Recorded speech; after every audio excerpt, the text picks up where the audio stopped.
seja bem-vindo a mais um episódio do Saúde Sem Complicação, o podcast da Revista Ampla das Unimedes do Paraná. Hoje estamos aqui com a médica nutróloga Emi Fukuda, que hoje também é professora de pós-graduação na Associação Brasileira de Nutrologia, para falar um pouquinho sobre a saúde de uma dieta vegetariana, respondendo algumas das dúvidas mais comuns sobre o assunto e também dando dicas para quem quer mudar seus hábitos na alimentação.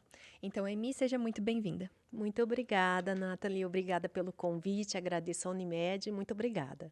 Emi, antes de a gente se aprofundar no assunto, acho que é bom esclarecer o que caracteriza uma dieta vegetariana. Isso é uma pergunta bem interessante. Então, a dieta vegetariana, ela se baseia basicamente na estrutura de uma alimentação baseada nos alimentos vegetais e com uma exclusão dos alimentos animais, qualquer que seja, parcial ou total. E existem tipos de vegetarianismo diferentes, né? Isso mesmo. Aham. Qual que você vê a motivação do indivíduo para cada um? Quais são esses tipos? Em relação aos tipos de vegetarianismo, hoje a gente tem uma classificação muito ampla do vegetarianismo. Então, a gente tem o vegetarianismo estrito, onde a gente tem a exclusão total dos alimentos de origem animal, e a gente chama ele de veganismo. A gente tem o vegetarianismo, o termo mais habitual, onde as carnes estão exclusas, mas os derivados do leite, os ovos ainda está permitido. E hoje a gente tem uma classificação, uma terceira classificação, mais recente, que é o semi-vegetarianismo, que é a pessoa que come muito eventualmente uma carne, que coloca alguma coisa de origem animal no preparo, especialmente uma carne de peixe, alguma coisa. Nesses casos, a gente chega até a chamá-los de pesco vegetariano, porque está lá só com a inclusão da carne de peixe. E quais você vê como motivações para assumir esse estilo de dieta? Isso eu vejo no meu consultório, são várias e geralmente elas são associadas. Então, assim, existe muito a questão da preocupação com a saúde, de conseguir uma alimentação mais adequada, que tenha aí relação com a longevidade e tudo. Mas também tem muito a questão do cuidado com a questão ética, com a questão moral, do respeito à vida aos animais, do respeito ao planeta. Toda essa preocupação envolve esse público e especialmente o público mais jovem. E uma dúvida que eu já vi as pessoas tendo bastante, assim, quando elas pensam em assumir uma dieta vegetariana, semi-vegetariana ou afins, é se realmente ela supre todas as necessidades nutricionais do organismo, se isso é possível, ou se vai ter alguma falta inerente. Como que isso funciona?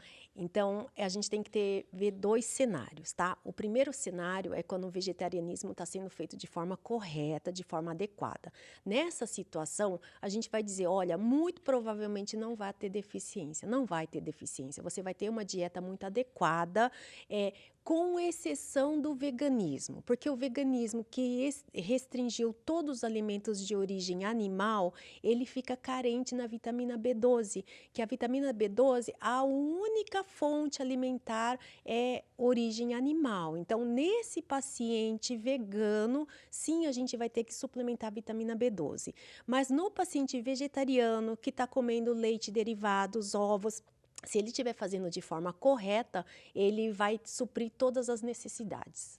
E o paciente vegano, tomando ali a B12, tá tudo certo? Ou tem alguma consequência negativa que pode ter a suplementação? Não tem, não tem. A suplementação super legal, você só precisa de acompanhamento médico, que seja feito de forma adequada, através de exames laboratoriais, fazer esse segmento e fazer a suplementação quando indicada. Mas o único que a gente faz profilaticamente uma suplementação é no vegano estrito, que não está comendo nenhum tipo de alimento de origem animal. Então, assim, super possível ter uma alimentação saudável. Super possível. Super. Sendo vegetariano ou vegano. Sim, exatamente. Inclusive, tem benefícios próprios do vegetarianismo ou do veganismo?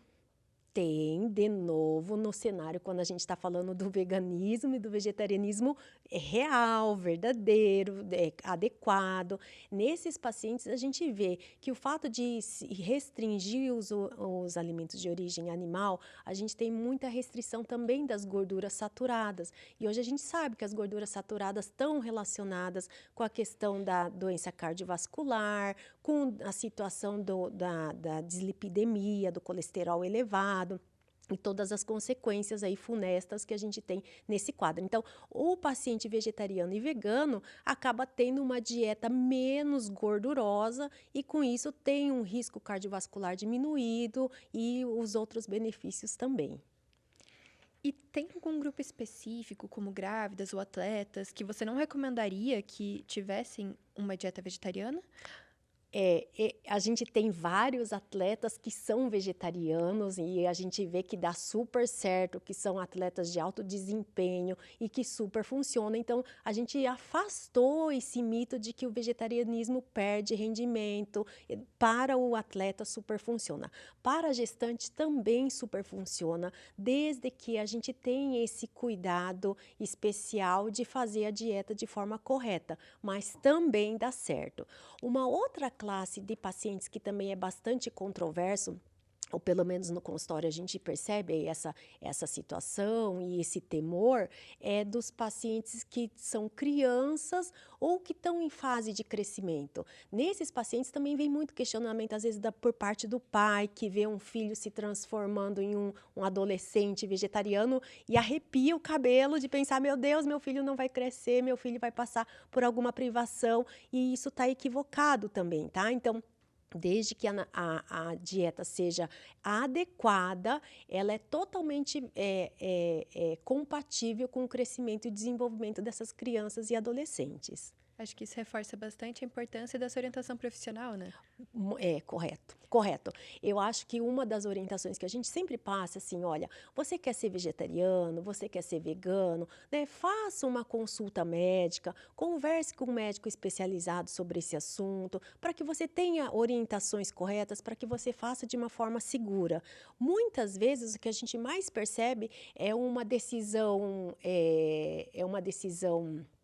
abrupta, que a pessoa diz que não vai mais comer carne de um dia para o outro e ela faz da cabeça dela, ela faz através da internet, e muitas vezes isso que é o problema, que ela vai trazer a restrição dos alimentos animais e ela não vai conseguir fazer a substituição adequada como deveria estar acontecendo. E nesses casos a gente vê várias situações críticas de complicação, daí de aparecimento de anemia, de queda de performance e assim por diante. Então, primeira coisa, decidiu ser vegetariano, decidiu ser vegano, faz uma consultinha, vai no nutrólogo, conversa com o médico, que ele vai te explicar direitinho. E então não teria nenhuma contraindicação, nenhum grupo para o qual a dieta vegetariana seria uma má ideia, digamos. Eu falo uma coisa para os meus pacientes que eu digo assim, olha, se você não gosta de vegetal, você não pode ser vegetariano. Isso faz sentido. Aí não E vai ter muito o que comer não também, tem, né? não tem. E eu tenho esses casos no consultório. O paciente não gosta de feijão, não gosta de nenhuma leguminosa, não come salada, não come fruta, é super restrito. E ele diz que é vegetariano porque ele está comendo o quê? Pão, macarrão e bolacha. E eu digo assim, olha, para o seu caso, é melhor que você retome o consumo dos alimentos de origem animal, porque isso não vai dar certo. Só nisso. No resto é tranquilo. No resto é tranquilo. E a gente vê ainda muitos mitos, como você mesma falou, e muito preconceito também com dietas baseadas em vegetais. Você tem uma ideia de onde vêm esses mitos, de onde que vêm essas crenças e como que a gente pode andar para desmistificar elas? Eu acho que são várias fontes dessa situação do mito, desse preconceito, né? Uma delas é a própria cultura, que toda a vida a gente foi acostumada a comer carne, a ter alimentos de origem animal e de repente vir com essa nova tendência de não se comer nada de origem animal parece estranho. Então, talvez uma vozinha vá ficar horrorizada com a ideia de que o neto parou de comer carne, né? Os jovens, o público jovem é mais fácil de aceitar essa ideia, mas os mais antigos talvez tenha uma questão cultural muito envolvida. Mas eu também identifico com uma outra situação que é a própria mídia. E existe um mercado que funciona atrás de tudo isso, que é a venda das carnes, que é a venda do leite, que é a venda de ovos, que é a venda, né, dos alimentos de origem animal. E eles fazem muita força para dizer que a sua dieta está errada se você restringir esses alimentos. E que é um equívoco, né? A gente sabe que dá certo. Emi, e quais os erros mais comuns que você vê nesse processo de adoção de uma dieta vegetariana ou vegana? Tá, então é uma coisa assim, o paciente chega e ele acha porque se tornou vegetariano ou vegano, ele está investindo na saúde dele. Isso não é verdade, porque eu falo para eles, o mais importante não é o que você tira do seu prato, é o que você põe no seu prato. Então, esta é o que a gente tinha falado anteriormente, do paciente chegar no meu consultório e dizer assim, olha doutora, eu sou vegetariana, não como carne, e tô comendo batata frita, tô comendo lasanha, tô comendo pão tipo misto quente e muitas vezes a gente percebe isso também, o fato de tirar a carne, que é um alimento bastante gorduroso, muitas vezes a substituição vem com queijo, e daí tudo é queijo, tudo vai no forno e tem queijo junto, e é carboidrato e queijo, carboidrato e queijo, carboidrato e queijo. E eu digo, tá, e cadê os legumes, cadê a salada, cadê a fruta? E muitas vezes esse paciente não está incluindo esses alimentos. Lembrar que das fontes de proteína do reino vegetal, a fonte mais importante, talvez a mais importante, sejam os feijões, sejam as leguminosas. Então, quem é um vegetariano tem que ter no prato, no almoço e no jantar, tem que ter a leguminosa, né? É o feijão, é o grão de bico, é a ervilha, a lentilha, qualquer um, a soja, qualquer um, mas tem que ter, isso é obrigatório. A outra situação no vegetariano, no vegano, é que como a proteína de origem vegetal, ela tem uma biodisponibilidade mais baixa, ela tem um pouquinho de absorção menor do que a de origem animal, a gente tem que consumir ela em um valor um pouquinho mais elevado. Então, a gente diz lá, ó, a taxa normal de consumo de proteína, a orientação é que a gente coma 1 grama de proteína por quilo de peso. Se o paciente tem 60 quilos, fazendo um exemplo, se ele tem 60 quilos, eu tenho que estar comendo 60 gramas de proteína.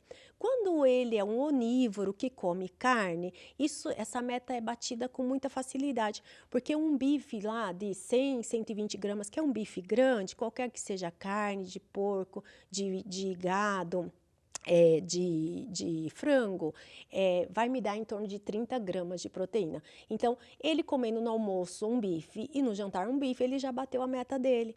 Agora, um vegetariano, olha lá o que acontece. Uma porção grande de feijão me dá 10 gramas de proteína, tá? Quanto que seria uma porção grande? Uma porção grande, uma concha grande de feijão, me dá em torno de 10 gramas de proteína. Então, ele tem que comer, ele tem que colocar a entrada da proteína também no café da manhã. A gente diz lá, então você vai usar todas as refeições, café da manhã, almoço e jantar para a entrada de proteína. Se ele é um vegetariano, ele pode comer ovos de manhã, pode fazer um queijo, né? Um queijo, preferencialmente os magros, né? Usar o queijo com uma estratégia também recorrente, usar os ovos no preparo. No almoço também, além da leguminosa, usar o ovo novamente, é uma estratégia que vai agregar proteína para que ele bata a meta. Então, um dos erros mais comuns também que a gente percebe é que o vegetariano, o vegano, não está batendo a meta proteica que é necessário para o desempenho normal dele. Então, o vegetariano pode aproveitar ali ovo, queijo. E o Ovo, vegano, o queijo. que você indicaria para além dos grãos? Tá. Além dos grãos, outra classe também rica em proteína no reino vegetal são as sementes. Então, assim, tem que ter semente, arsenal de semente em casa, tá? E é mix de semente, porque cada uma tem uma propriedade. Por exemplo, o gergelim é rico em cálcio, além da proteína, do ferro, do zinco. Daí tem a semente de abóbora, tem a semente de linhaça, chia também, que é interessante. Semente de girassol, né, que a gente costuma usar, as castanhas, que são uma excelente fonte de proteína. Sempre quando a gente fala em castanha e quando a gente fala em sementes, a gente está falando riqueza em proteína, ferro, zinco e cálcio, que é o tendão de Aquiles numa dieta vegetariana. É justamente isso, é proteína, deficiência, possibilidade de deficiência de proteína, ferro, zinco e cálcio. Então, com a estratégia de você usar isso recorrentemente, recorrentemente é assim, é no almoço, é no jantar, se puder colocar no ovo da manhã também coloca, então a todo momento estar com esses alimentos disponíveis é importante. E uma barreira que eu acho que tinha bastante nos últimos anos, assim, diminuiu um pouquinho, talvez, pela minha percepção, é a presença de produtos também veganos e vegetarianos no mercado. Até em questão de restaurante, sempre foi uma coisa muito conhecida como ser muito mais cara. Sim. E me parece que nos últimos anos tem ficado um pouco mais acessível. Você vê isso acontecendo? Eu também tenho essa impressão, eu também tenho essa impressão. O fato do público estar se expandindo, tudo isso faz com que a questão de escala, né, acaba acontecendo também com esse tipo de produto e acaba baixando o preço. Claro que às vezes também essa questão de achar que o preço é mais caro também está dentro da nossa cabeça, porque às vezes você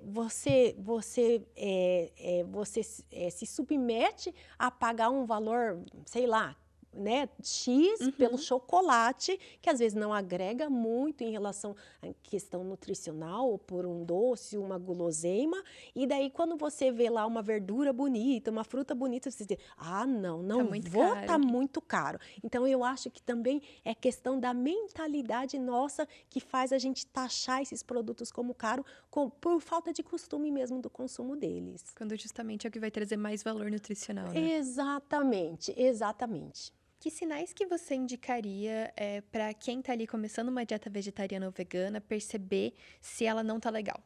Tá, isso a gente também vê no consultório, tá? Infelizmente. Então, é assim, o que mais acontece nessa situação do déficit, né? Quer seja da proteína, do ferro, que é uma coisa muito recorrente também, é o paciente que chega sem ânimo nenhum. Então, ele chega desanimado, ele diz que ele parece que tá com humor deprimido. Não é humor deprimido, é falta de energia, Tá tá? desnutrido Tá praticamente? desnutrido, né? Tá desnutrido. E daí vem as consequências também em relação queda de cabelo, unha fraca, queda de imunidade. Tudo isso é em decorrência de possivelmente algum déficit nutricional que tem que ser investigado. Então, assim, se começar a ter um cansaço maior, esse Isso. sentimento ali de fraqueza, talvez no Sim. dia a dia, é um sinal de que, beleza, consulte um É, profissional, não está legal a sua dieta. exatamente, exatamente, aham. Que daí a gente vai fazer a investigação, que a gente vai fazer as devidas orientações, as adequações que são necessárias para que, né, a gente possa ter saúde com a opção do vegetarianismo ou do veganismo. Emi, você falou um pouquinho também sobre como os grãos e as sementes são importantes para a gente ter mais proteína na nossa dieta, um Isso. nível adequado. O que você indicaria também? Não sei se tem alguma combinação de alimentos que pode até potencializar a absorção de nutrientes, facilitando esse processo um pouquinho? Talvez uma que a gente fala é assim, como o ferro de origem animal, ele é muito bem utilizado pelo nosso organismo. O ferro de origem vegetal, não, ele tem dificuldade de absorção, ele tem dificuldade de metabolização, por isso uma das estratégias é a gente associar os cítricos juntos. Toda vez que você tiver vitamina C junto com ferro de origem vegetal, você tem maior absorção. Isso significa que, por exemplo, um prato que você faça lá do seu almoço e que tenha o ferro também está presente nos folhosos verdes, né? Couve, agrião, rúcula, acaba tendo uma espinafre, acaba tendo uma quantidade grande de ferro e eles devem ser incorporados também no seu prato, no seu almoço. Se você adicionar ou uma laranja junto como uma sobremesa ou um suco de laranja, você vai potencializar a absorção desse ferro de origem vegetal. Se você temperar com limão, também Também, funciona? também funciona. Aham, Legal. também funciona. E que outras dicas práticas você daria para quem está começando essa jornada do vegetarianismo, do veganismo, do Tá. semi-vegetarianismo, de mudar sua alimentação mesmo? Eu acho assim, primeira coisa, fique feliz com a sua escolha, né? Tipo assim, fique feliz e faça de uma forma que você se sinta seguro. Isso significa, primeira coisa, vá a um profissional médico, converse bastante, tire todas as suas dúvidas. faça aí um segmento periódico. Esse segmento, no meu caso, eu sempre aconselho, assim, a cada ano, dê uma passada lá no consultório do seu médico, faça os exames rotineiros, para que a gente possa acompanhar de uma forma e prevenir deficiências eventuais que possam acontecer ao longo dessa jornada. Perfeito. Acho que a mensagem que fica, então, é dá sim para ter uma alimentação vegetariana, vegana, saudável. E o Isso. importante é, em caso de qualquer dúvida, ou até para começar bem com o pé direito, procure um profissional. Exatamente. E lembre-se também, o nosso meio, ele é preconceituoso. Então eu recebo pacientes que vêm de outros profissionais médicos e foram desencorajados de manter a dieta vegetariana, a dieta vegana, com uma carga de preconceito enorme. Então assim, se não foi nesse profissional, procure um segundo, que alguém vai te ajudar. Perfeito. Muito obrigada, Mi. Obrigada, eu que agradeço. Muito obrigada, Nathalie. Obrigada também a você que nos assistiu. Mais informações você encontra no site da Revista Ampla em www.revistaampla.com.br. Obrigada por acompanhar a gente nessa conversa e até a próxima. Muito obrigada, agradeço também a todos.